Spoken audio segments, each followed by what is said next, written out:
ফ্রান্সের জাদুঘর থেকে একের পর এক চুরির ঘটনা ঘটছে। ফ্রান্সের গুরুত্বপূর্ণ জাদুঘর লুভর মিউজিয়ামে এর আগে গয়না চুরি হয়েছে, তার পরবর্তীতে আবার চুরি হচ্ছে। অর্থাৎ নিরাপত্তা ব্যবস্থা এত কঠোর নিরাপত্তা বলয় অতিক্রম করেও কিন্তু সে চুরি ঠেকানো যাচ্ছে না।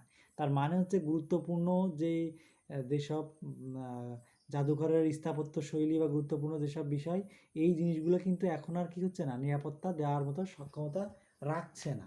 মানে হচ্ছে বিভিন্ন দেশে কিন্তু এই চুরিটা হচ্ছে। এই স্মাগলিংয়ের বিষয়টা কিন্তু পুরো বিশ্বজুড়ে পরিচিত। যে কীরকম, যে আমরা দেখেছি আগে রবীন্দ্রনাথের যে নোবেলে কিন্তু চুরি হয়েছে।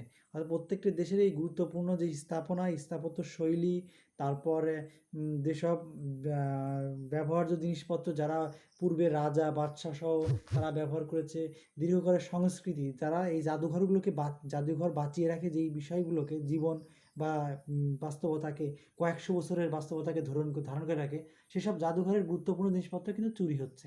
তার মানে হচ্ছে নিরাপত্তা দিতে ব্যর্থ হচ্ছে সরকার।